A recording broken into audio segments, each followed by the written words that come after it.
Amém, amém. Meus irmãos, poder assentar. Abra comigo mais uma vez a palavra de Deus. Segunda carta de Pedro, capítulo 1. Vamos dar continuidade à exposição dessa carta. A gente parou no versículo 4, hoje vamos dar continuidade a partir do versículo 5. Segunda carta de Pedro, capítulo 1, os versículos 5 até o versículo 11.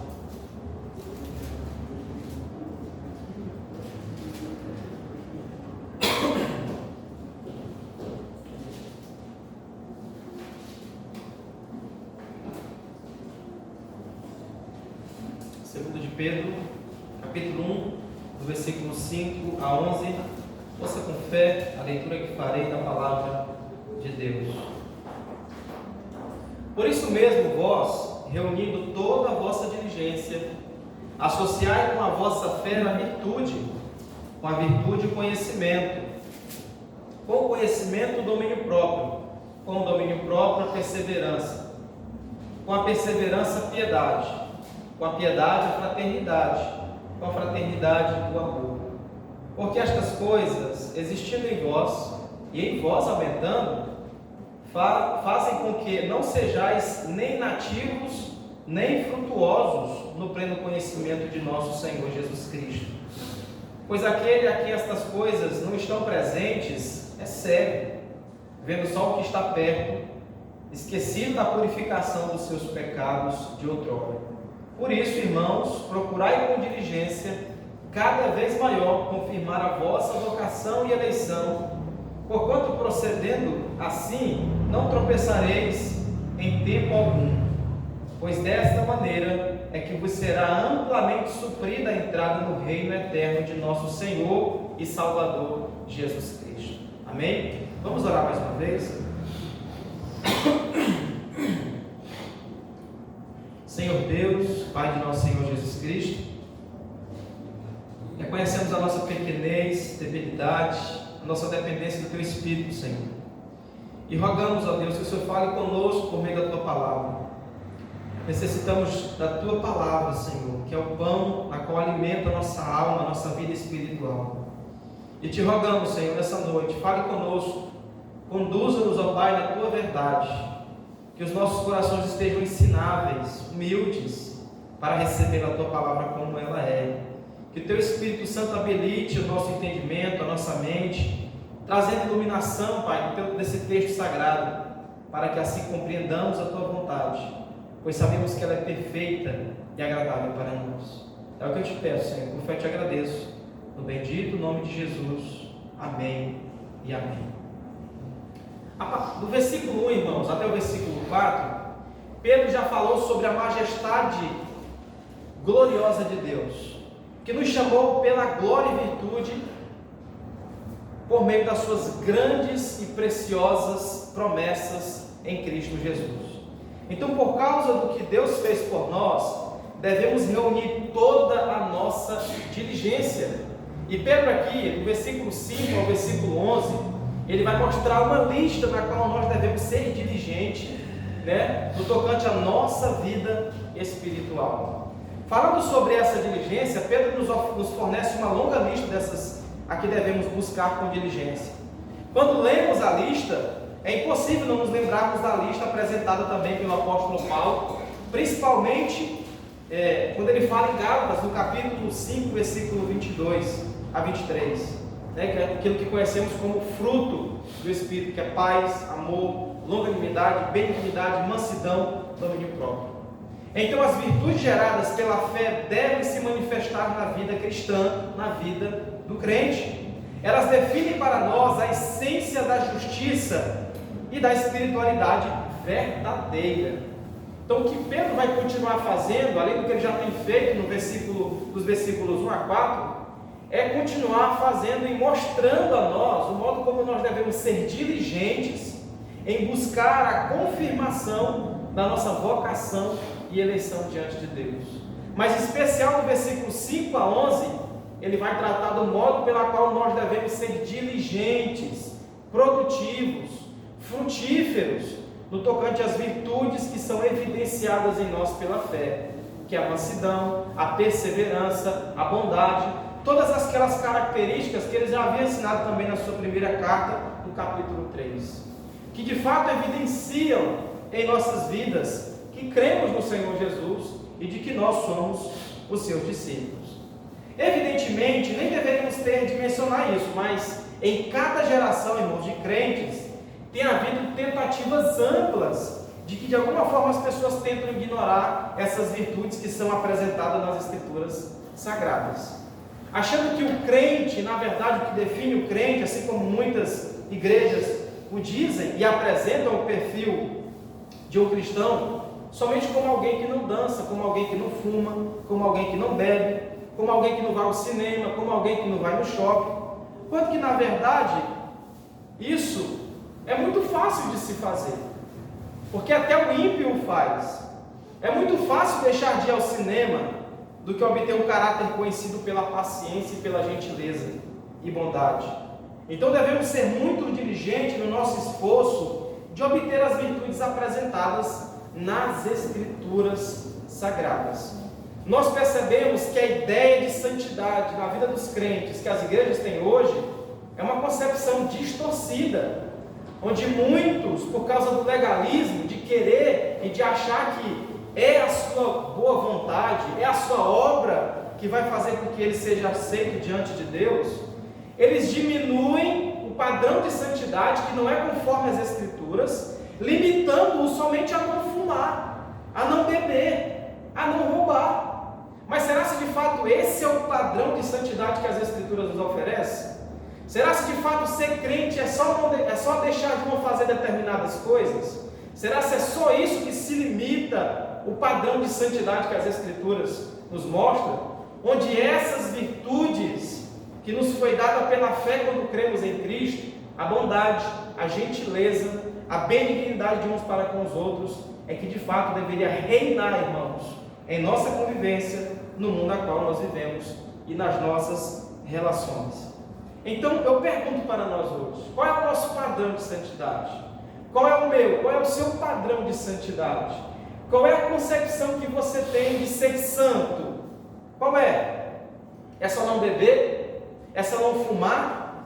É só não roubar? Será que é somente isso? Né? Como observamos anteriormente, o grande inimigo que ameaçava a igreja, a qual Pedro estava escrevendo, era provavelmente a heresia do gnosticismo, que é a ideia de que o nosso espírito é bom e que a carne é má. Então, para eles, nessa heresia do primeiro século, a qual Pedro está combatendo também aqui, falando acerca do pleno conhecimento, do conhecimento verdadeiro que é adquirido somente em Cristo, eles achavam que o nosso espírito é bom, e não importa o que nós fazemos com o nosso corpo. Se nós o usamos de forma em depravação, em orgia, né, em beber, não importa o que nós fazemos com o nosso corpo, os gnósticos entendiam. Pregavam que somente o nosso espírito, que a nossa luz interior é que deve ser alimentada, e ela que de fato importa, quando que na verdade não é bem isso.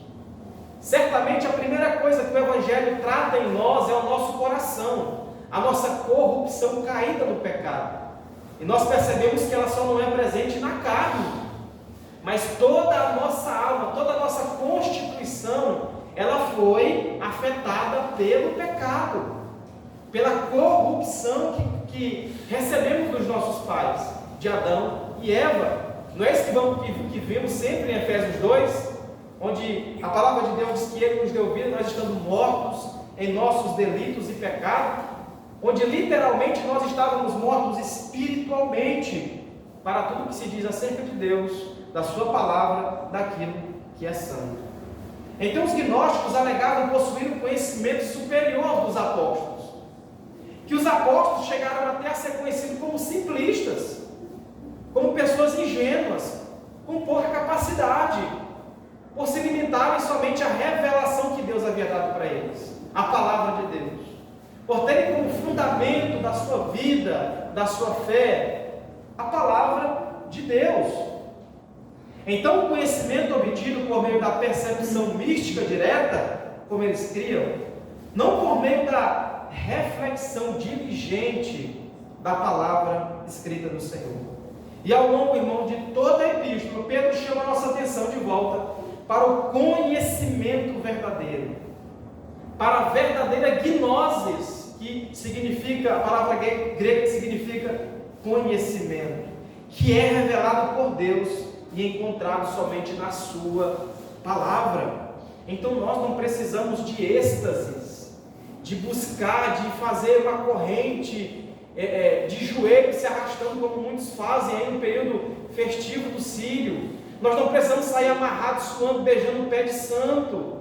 Nós não estamos aqui buscando, esperando que o anjo venha e se assenta naquela cadeira, como a heresia dos colossos faziam. Não é isso.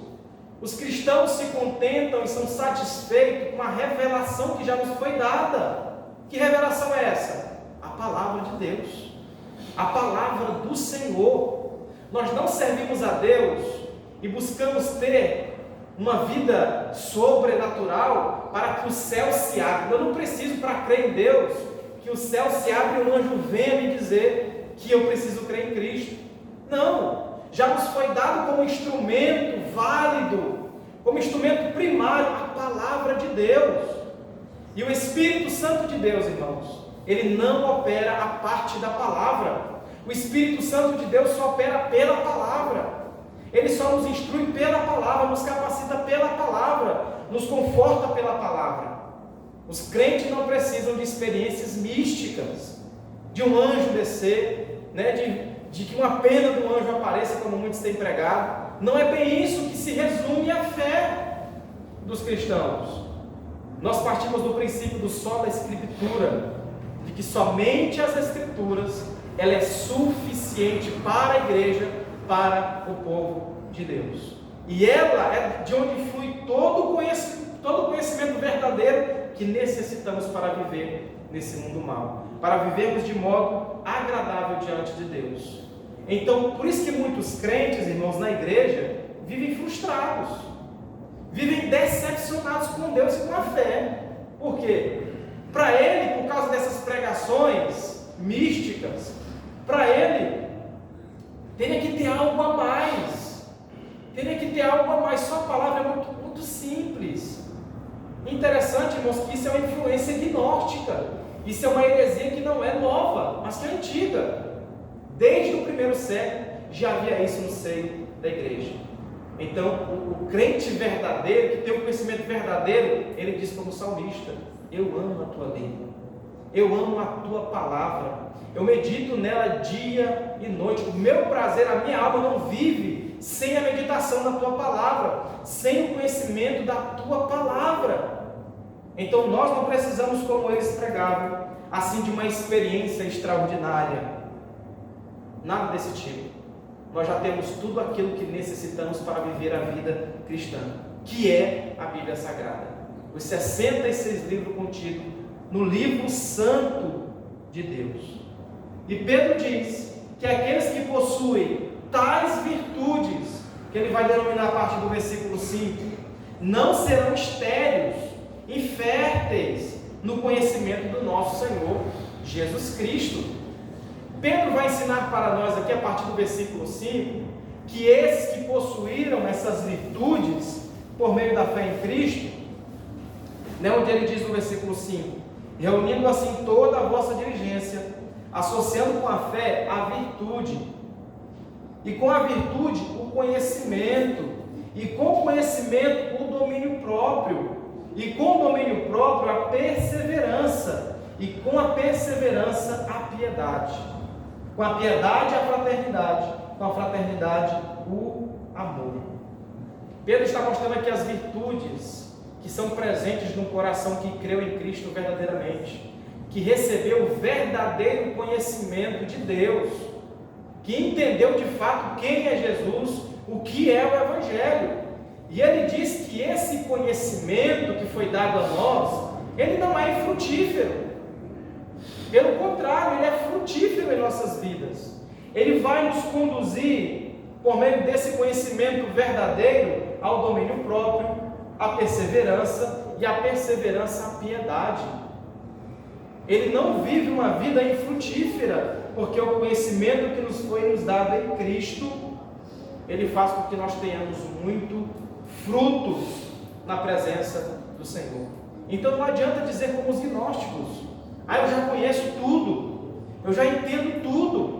Não, nós precisamos ser diligentes no conhecimento, de buscar o conhecimento de Deus, porque o verdadeiro conhecimento das coisas de Deus não se limita aos campos das ideias, da teoria, mas é preparado para a virtude. O conhecimento nos prepara para a prática, o conhecimento nos prepara para a piedade, para o amor de uns para com os outros. E se o conhecimento que você diz que tem de Deus não lhe leva à prática da fé, não lhe leva ao amor fraternal, a gentileza, a paciência de um para com os outros, o seu conhecimento é como que ao vento, é só falácia, não é o conhecimento verdadeiro. Porque o conhecimento verdadeiro que é nos dado pela palavra, ele naturalmente vai fazer com que sejamos virtuosos diante do Senhor, onde buscaremos o domínio próprio, a fraternidade, como ele diz no versículo 7, e com a piedade a fraternidade, e com a fraternidade o amor. Como que uma pessoa pode dizer que conhece o Evangelho, que conhece a Cristo, que conhece a Deus, mas que ainda vive na obscuridade do seu coração? É rancoroso, é ruim, é irado, é iracundo, não tem paciência, não consegue ser gentil com os seus próprios irmãos da fé, com os seus próprios familiares, com os próprios de dentro de casa, onde Paulo diz em 1 Timóteo capítulo 5, versículo 18, que aqueles que não têm cuidado dos seus, em especial dos da sua casa, da sua família, negou a fé, e é pior do que o incrédulo. Não adianta dizermos que conhecemos a Deus, que conhecemos a Cristo, que Evangelho, mas se esse conhecimento não nutre, não dá nenhum efeito em nossa vida, é tudo inútil. Por isso que a teologia, irmãos, ela é boa e necessária para a igreja, para o crente, mas quando a teologia não nos muda, não nos transforma, quando não há mudança, é inútil, é só trazer sobre nós mais juízo sobre a nossa cabeça, porque o conhecimento verdadeiro, ele nutre em nosso coração perseverança, piedade, amor, fraternidade de uns para com os outros. E é isso que Pedro vai ensinar para os irmãos. E é isso que evidencia que de fato conhecemos a Deus. E esse deve ser o conhecimento pela qual nós devemos buscar diligentemente, para que não sejamos reconhecidos como cristãos infrutíferos. Eu estou há tanto tempo na fé, mas até hoje a minha vida é marcada pela mentira. Eu estou há tanto tempo na igreja, mas até hoje eu não consigo parar de roubar, de mentir. Eu não consigo vencer a fofoca. Eu não consigo vencer o mal. Eu sou irado. Está errado. Porque a palavra de Deus está nos dizendo, irmãos, que o conhecimento verdadeiro de Cristo, de Deus, ele nos transforma, ele nos muda, ele nos faz mais semelhantes a Cristo. Isso é o verdadeiro conhecimento. E isso é conhecer a Deus. Então, se a sua fé está amparada no conhecimento teórico, onde fica só no campo das ideias, onde você procura debater, onde você procura somente falar sobre a fé e se deter a assuntos teológicos, se não há na sua vida esses frutos de amor, bondade, longanimidade, que é evidência de que cremos, é inútil a sua fé, é inútil o seu conhecimento de Deus. Você está vivendo uma fantasia. Então não adianta, irmãos, o conhecimento verdadeiro que nos é dado, ele também é acompanhado por essas virtudes, quando de fato são evidências de que cremos nesse Deus. É tanto que no versículo 9 ele vai dizer acerca desse conhecimento. Ele diz: pois aqueles a quem estas coisas, versículo 9, pois aqueles a quem estas coisas não estão presentes, ele é o que? Ele é cego, vendo só o que está perto, esquecido da purificação dos seus pecados. Olha só a linguagem que Pedro usa. Ele usa aqui a imagem da cegueira, que é usado várias vezes nas Escrituras, na palavra de Deus, para descrever a natureza pecaminosa do nosso coração, de como que o homem que não foi transformado pelo Evangelho, ele é considerado como cego diante de Deus. Ele não consegue entender, não há nele fruto, não há nele evidência de que ele foi chamado pelo Senhor. Então a imagem da cegueira é usada repetidas vezes na palavra de Deus para descrever a tendência natural daqueles que vivem nas trevas e não têm Deus nos seus pensamentos, alegando serem sábios, alegando para dizer não ter conhecimento. Não, eu creio em Deus, eu tenho fé em Deus. Mas essas pessoas se tornam insensatas porque têm a mente obscurecida, como diz Paulo em Romanos 1:21. O seu coração impenitente, ainda marcado pelo pecado, faz com que ele ainda se torne cego para as coisas de Deus, apesar de que ele vive uma vida religiosa e diga para todo mundo que crê em Deus. Mas se não houver mudança, irmãos, em nosso coração, se não houver mudança em nós, é tudo inútil. Paulo diz: porquanto tendo conhecimento de Deus, não glorificaram como Deus, falando acerca dos gentios, nem lhe deram graças, antes se tornaram nulos em seu próprio raciocínio, em seu próprio entendimento, obscurecendo-lhes o coração insensato. Por quê? O que Paulo está dando ali em Romanos, no capítulo 1, a partir do versículo 18? Paulo está falando dos gentios, dos pagãos, daqueles homens que fazem todo tipo de perversidade. E ali nada mais é do que o retrato do nosso coração quando não temos o Espírito Santo. É o retrato de um homem que foi abandonado por Deus. Paulo diz que do céu revela-se a ira de Deus sobre toda impiedade e perversão dos homens, que distorcem a verdade de Deus em mentira, e que adoram mais a criatura do que o Criador, que é bendito para sempre. Amém.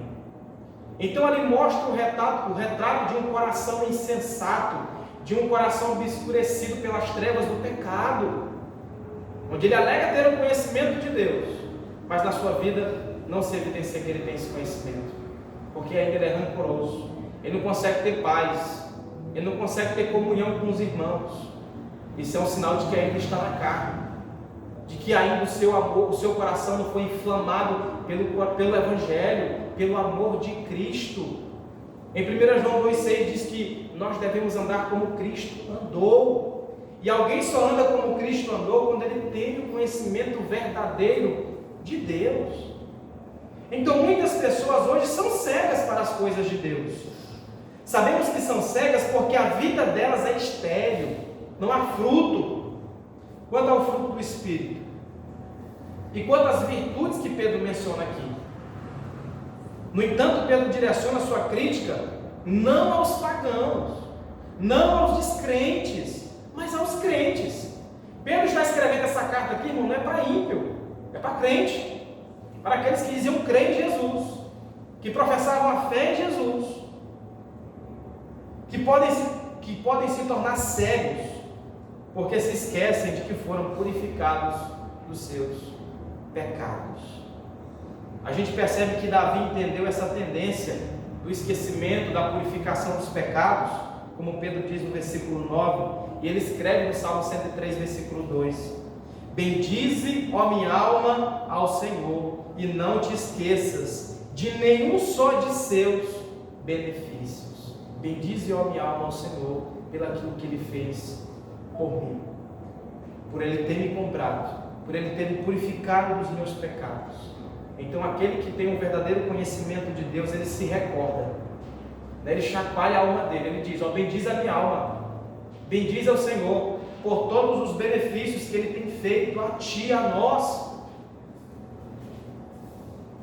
Tem que se lembrar, irmão, da primeira vez em que você entendeu que Deus havia perdoado seus pecados. Qual foi a primeira vez que Deus perdoou seus pecados?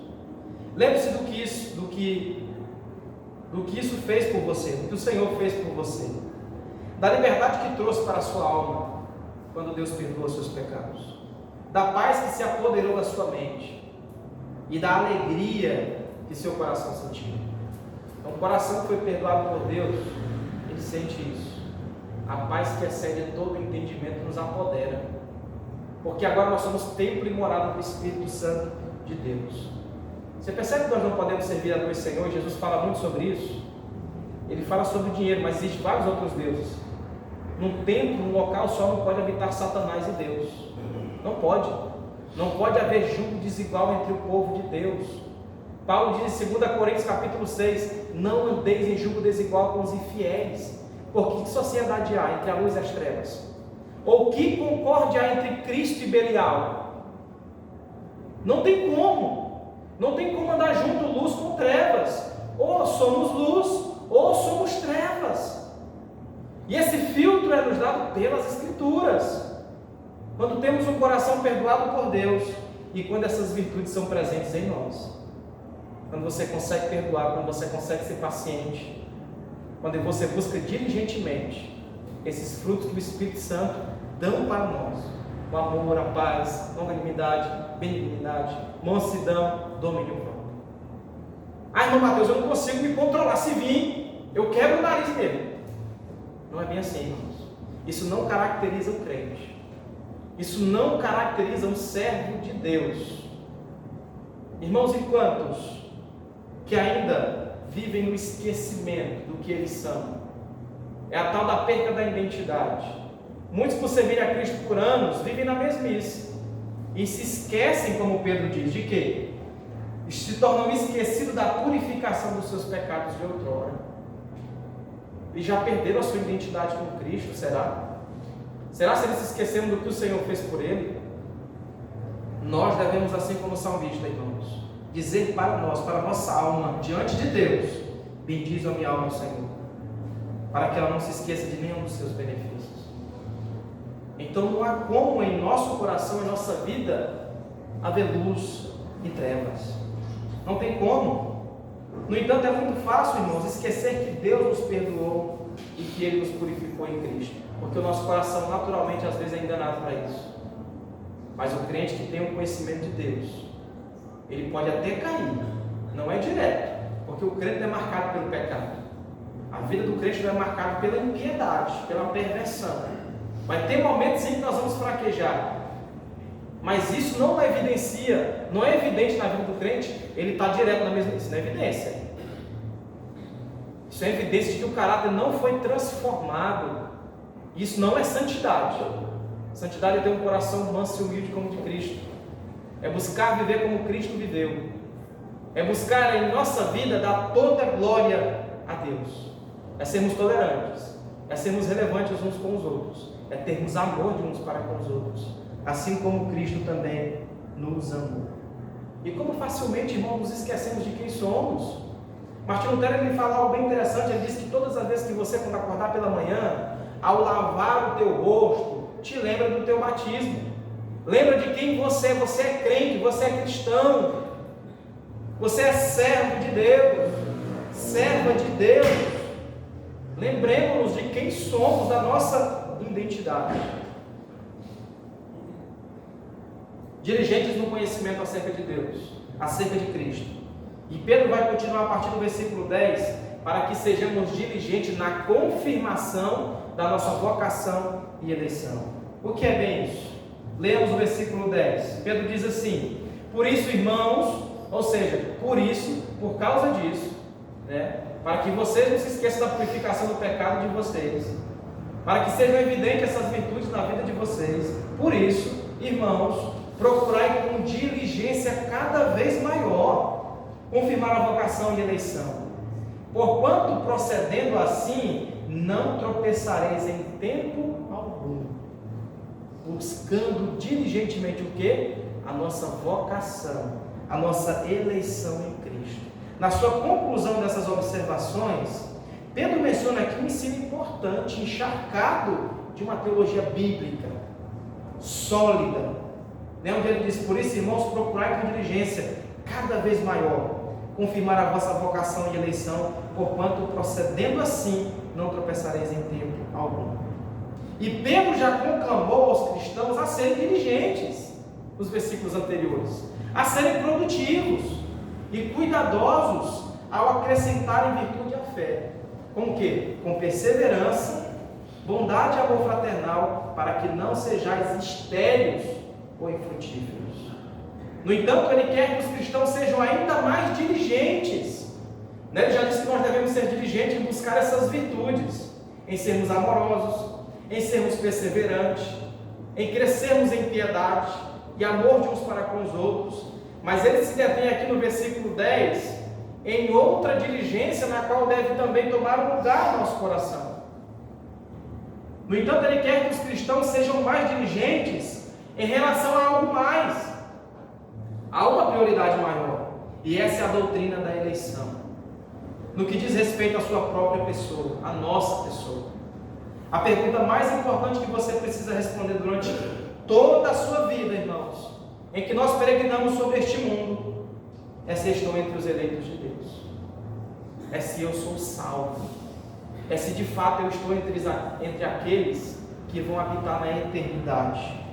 Quantas vezes nós questionamos, quantas vezes já pensamos e ponderamos isso no nosso coração? É isso que Pedro está fazendo conosco, que Deus está fazendo conosco aqui essa noite. Aqui ponderemos, aqui pensemos acerca da nossa vocação e eleição. Por quê? Nós entendemos que a doutrina da eleição é bem clara nas Escrituras. Acho que para alguns irmãos aqui, algo meio novo, mas que já ouviram falar acerca disso.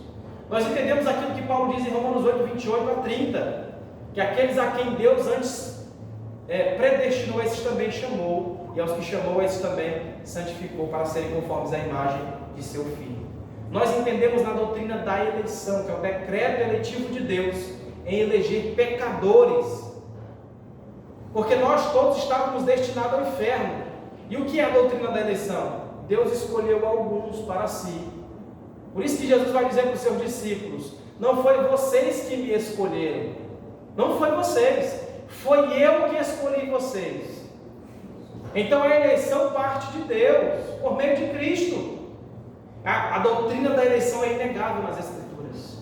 Ela percorre por toda a Bíblia Sagrada, apesar de que alguns queiram assim distorcê-la, querendo pautar a eleição na decisão do homem, na decisão de um pecador. Não quer aceitar Jesus, está aí, foi eleito. Claro que não. A eleição é pautada no decreto eterno de Deus, onde Ele elegeu para si pessoas muito antes da fundação do mundo, segundo o seu eterno conselho, segundo o seu perfeito beneplácito. Então a pergunta mais importante que precisamos fazer durante toda a nossa vida é esta: eu estou entre os eleitos de Deus?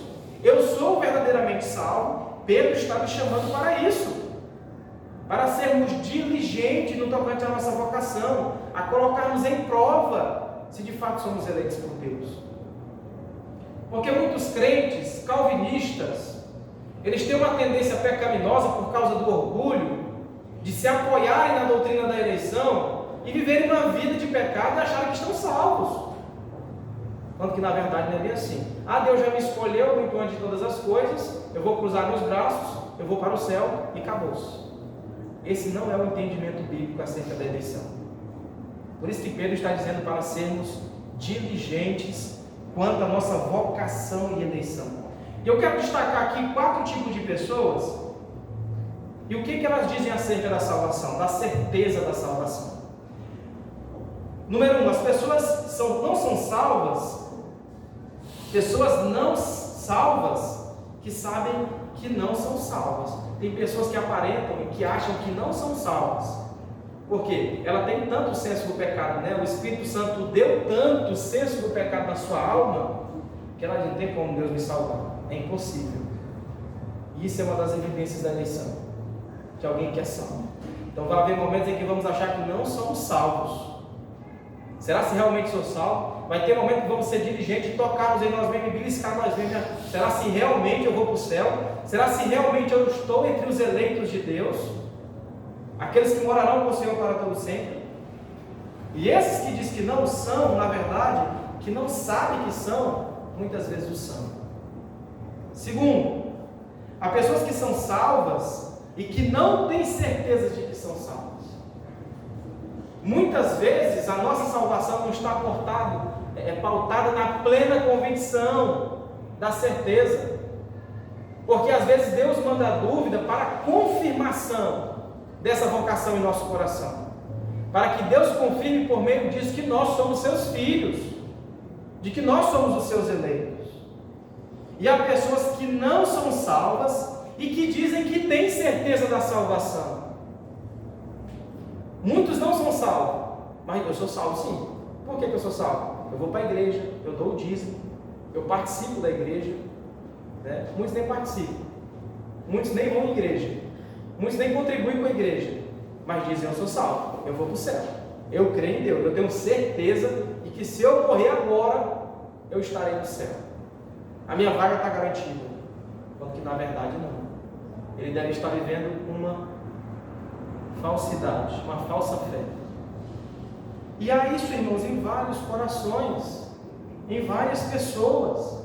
Interessante a advertência solene de Jesus no final do Sermão do Monte, onde ele adverte os discípulos dizendo, no capítulo 7, no versículo 22 e 23 de Mateus, ele diz assim: muitos naquele dia, que dia? No dia do juízo, no juízo final, muitos naquele dia hão de dizer-lhe: Senhor, Senhor, porventura não temos nós profetizado em Teu nome? E em Teu nome nós expelimos demônios? E em Teu nome não fizemos muitos milagres? Jesus então diz assim: então lhes direi explicitamente: nunca os conheci. Apartai-vos de mim, os que praticais a iniquidade. Dá a entender aqui que não é alguém que se converteu, que se desviou e voltou novamente. É alguém que se dizia crente, alguém que se dizia servo de Deus, a ponto de profetizar, expelir demônio, de ter dons. Dons não salvam ninguém, irmãos. Os dons são sem misericórdia. Você pode falar bem, pregar bem, orar bem, participar da igreja, ter uma convivência religiosa, mas ainda tem um coração pecaminoso, ainda tem um coração cego pelo pecado, vedado pela escuridão do pecado. E Jesus está dizendo: nunca vos conheci. Você já pensou quão aterrorizante será? Não, mas eu tenho aqui minha carteirinha de membro, eu estou no hall de membros da Igreja Presbiteriana do Brasil. Não vale. Nunca te conheci. Você nunca se converteu. Nunca foi evidente na sua vida essas virtudes. Você nunca foi fraternal, você nunca foi amoroso, paciente. Você nunca se pareceu comigo. Por isso que Cristo diz: eu nunca vos conheci. E existem, irmãos, também muitos que acreditam sinceramente que eles são salvos porque tentam ter uma vida boa. Até o ímpio faz isso. Até o incrédulo que não crê em Deus tem uma vida melhor do que muitas pessoas que têm fé em Deus. Vão à igreja, são professores da escola dominical, ou servem como diáconos ou presbíteros, obreiros, e acreditam que esse tipo de ministério salva. não cometeram assassinato, adultério, e conclui que por isso são bons e vão para o céu. Querem se apoiar numa vida, como eles intitulam, uma vida boa, uma vida que para eles é aprazível. A convivência religiosa, o ministério, não salva ninguém. A salvação é por meio da fé em Cristo, quando Ele regenera e muda o nosso coração. Parece que muitos esqueceram do texto de Paulo em Gálatas, no capítulo 2, versículo 16, onde ele diz que o homem não é justificado por obras da lei. Não ache você e eu que nós seremos justificados por fazermos coisa boa. Eu sou bonzinho. Não somos bonzinhos. Nosso coração é mau. O nosso coração é perverso. Que você imaginava que somos ruins, nós somos. João Calvino chegou a ponto de dizer que o que há de bom em mim, que vocês verem de bom em mim, é Cristo. É fruto da minha união com Jesus. Mas o que havia de mal era eu mesmo. É quem de fato eu era. É quem de fato eu sou. Porque nós somos o irmãos. Não há essa ideia de bondade em nós. Até aquilo que fazemos de forma boa, no fundo, você está querendo glória para si mesmo. Você está querendo que o seu nome seja visto. Isso acontece conosco. Quando que na verdade a glória deveria ser dada toda a Deus. Então a certeza deles quanto à salvação é falsa. É falsa. Professam crer em Deus. Dizem Senhor, Senhor. Tem ministério, tem dons. Serve na igreja. Mas quando no fim poderá ouvir a triste advertência de Cristo: eu nunca vos conheci. Você nunca se converteu. Você nunca foi salvo de verdade. A sua salvação era falsa. Então a falsa certeza, ela pode surgir naqueles que não têm nenhum entendimento correto de como alguém entra no estado da salvação. Em especial aqueles que não têm um entendimento correto de como se dá a salvação. E o que eu mais me pasmo, irmãos, é como que crentes, eles ocupam o seu tempo discutindo coisas irrelevantes, que não edificam a fé, que não traz edificação nenhuma. Eu quero saber quando é que Jesus volta. Eu quero saber como é que é o inferno, os quarteirão, eu quero saber como é que é um demônio. Muitos se atêm a assuntos que não trazem edificação para a fé, que não traz progresso espiritual. Quanto que na verdade deveria se deleitar no entendimento sólido do Evangelho, da salvação. É disso que a nossa alma precisa.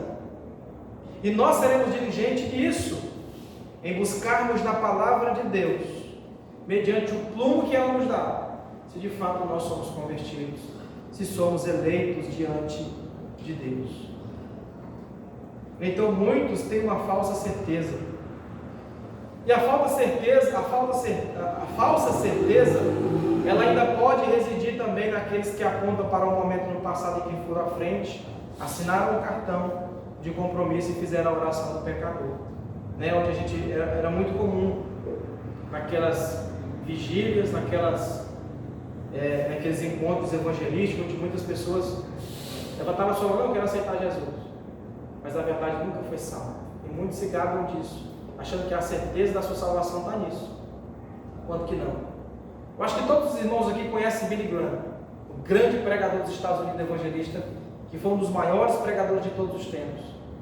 Billy Graham, que fazia muito esse tipo de apelo, convidando o povo a vir à frente para aceitar Jesus, né, que a gente não concorda com isso, não tem amparo bíblico para isso, para o apelo, que é uma influência do herege Charles Finney, que tentava ludibriar e enfeitar a salvação, enganando assim os crentes, os incautos, aqueles que não têm entendimento da Bíblia. E Billy Graham, numa determinada viagem sua evangelística, onde ele iria pregar numa cidade, ele pega o voo e do seu lado sentou alguém totalmente embriagado, um homem bêbado, literalmente bêbado. Na hora que ele viu ele do lado: Billy Graham, é você? Eu me converti ouvindo uma pregação, me converti ouvindo você pregar. Ele foi eu mesmo que te converti, porque se fosse Deus, você não estaria nessa condição. Então muitos irmãos, e quantas pessoas pautam sua fé nesse compromisso que eles fizeram, dizendo que aceitaram a Jesus, mas quando que a sua profissão de fé é vazia, não há fruto, não há evidência de que ele é de fato um cristão. Então é aqui que a nossa teologia se torna se torna muito importante para nós, onde a pessoa natural, não regenerada, jamais sente um pingo de afeto no seu coração por Deus. É impossível ter amor por Cristo se o Espírito Santo não transformou a disposição do nosso coração. É impossível ter um coração regenerado, que a nossa natureza seja mudada, se Deus não agir em nós, se Deus não trabalhar em nós por meio da sua palavra. Nós vamos permanecer cegos quanto às coisas de Deus. Então apenas quando nascemos do Espírito é que o amor pelo Cristo bíblico é despertado dentro de nós. E uma das melhores maneiras, irmãos, de obter a certeza da salvação é entender o que a salvação exige e do que ela consiste e como ela ocorre. Nós precisamos entender isso. Quem salvou você? Qual é a evidência de que você é salvo? Quem te assegura da tua salvação? Então tudo isso nós precisamos responder com a Bíblia em mãos, mediante o conhecimento verdadeiro das Escrituras. E é por isso que o estudo da teologia tem uma relevância para nós, tão prático para a nossa vida.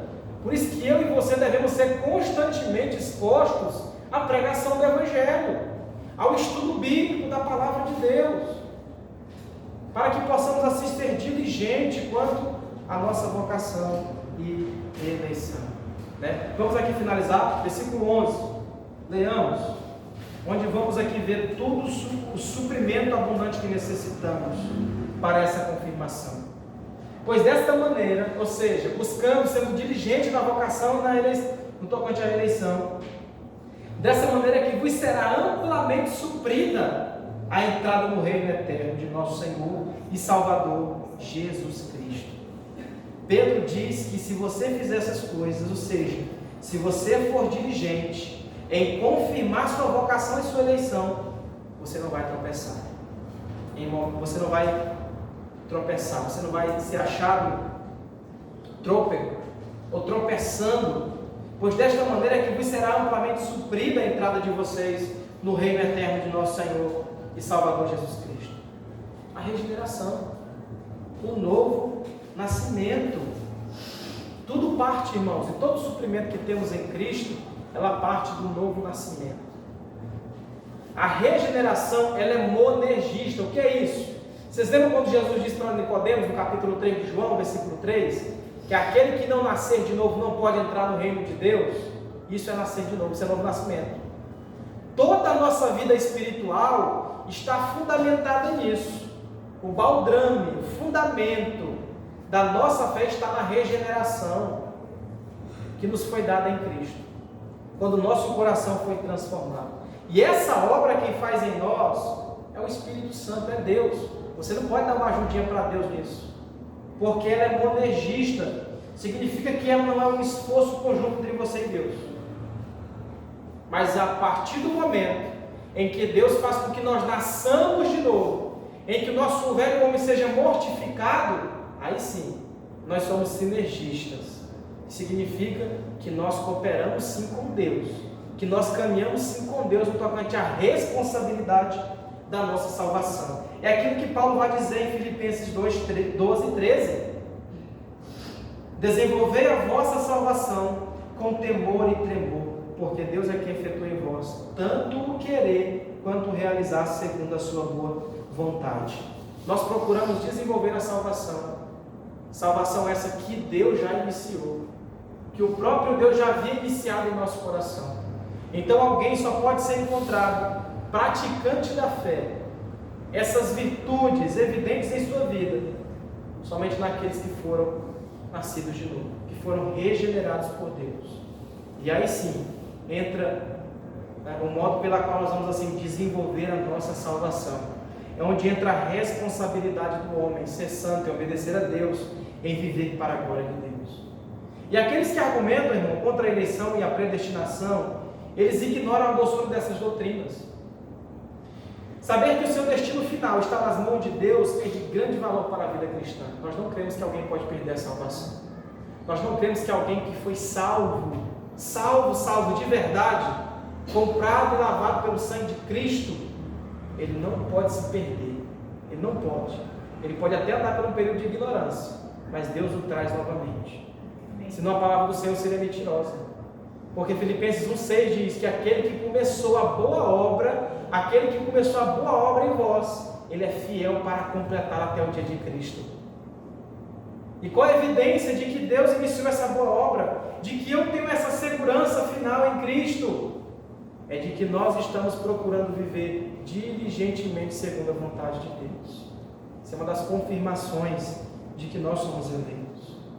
Eu acho muito interessante, R.C. Sproul, comentarista, ele diz que a flor na qual está sob o jardim de Deus, ele fala que é a tulipa, né? Aqueles 5 pontos que entendemos da doutrina reformada, que trabalhamos aqui no início do ano, que é a total depravação, a depravação total, a eleição incondicional, expiação limitada, graça irresistível e a perseverança dos santos. O desenvolver da nossa salvação. O Deus que inicia a nossa salvação e o Deus que faz com que nós perseveramos e continuemos nessa fé até o último dia. Porque Deus não nos trata, irmãos, como Deus não nos salva e deixa nós a nosso bel prazer. O Deus que cremos é aquele que começou e é aquele que vai finalizar. É aquele que nos assegurou e é aquele que vai nos garantir a promessa de vida eterna. Porque o pensamento contrário a esse, né, daqueles conhecidos como os arminianos, e nós podemos aqui dar a eles aquela flor chamada margarida, né, bem me quer, mal me quer. Muitos deles vivem um pé no inferno e um pé no céu. Hoje eu estou salvo, hoje eu não estou salvo. Hoje eu perdi minha salvação, hoje eu não estou salvo. Não é isso, irmãos. O cristianismo não é isso. Não é isso. Nós cremos que o nosso pecado já foi pago em Cristo, que Ele pagou a nossa dívida eterna e que Ele está trabalhando gradualmente em nós, em nosso coração, nos moldando conforme a imagem e semelhança de Seu Filho. Esse tipo de pensamento, de perda de salvação, ele não pode fornecer nenhuma esperança relacionada ao nosso destino eterno. Mas quando conhecemos a verdade da eleição e a eficácia do chamado de Deus na nossa alma, a questão está estabelecida e começamos a produzir os frutos como árvore plantada junto à corrente de águas que no devido tempo dá o seu fruto, como diz o salmista. Aquele que descansa na doutrina eterna da eleição, ele não ficará de braços cruzados. Deus fará com que ele seja frutífero, com que ele seja produtivo, com que ele viva a fé na presença de Deus, dependendo inteiramente do Senhor, onde toda a sua salvação e vida cristã está amparada no Senhor. Ele está solidificado nas correntes de águas, que no devido tempo dá o seu fruto, como diz o salmista. Que Deus faça isso conosco, irmãos. Que Deus nos ajude a sermos diligentes quanto ao conhecimento de Cristo e de Deus. A sermos diligentes quanto à nossa vocação e eleição, sabendo que tudo que precisamos, todo o suprimento necessário para vivermos a vida cristã, já nos foi dado em Cristo. Amém? Amém? Que Deus nos abençoe. Vamos ficar de pé? Eu convido você a que ore ao Senhor. A que Deus confirme seu coração. Que Deus tenha, que você roda a misericórdia de Deus, pedindo a Ele confirmação pelo seu Espírito, mediante aquilo que você ouviu essa noite. Oremos ao Senhor. Ore ao Senhor, curva sua cabeça e ore ao Senhor. Eterno Deus, soberano Pai, nós bendizemos a Ti, Senhor, por tudo que o Senhor tem feito por nós, que apesar de nós pecadores, o Senhor tem se revelado graciosamente a nós. Obrigado pelo Teu amor inefável, Pai, onde nós não merecíamos nada, porque éramos cegos, estávamos em trevas, mas o Senhor nos transportou do reino das trevas para o reino do Filho do Seu amor.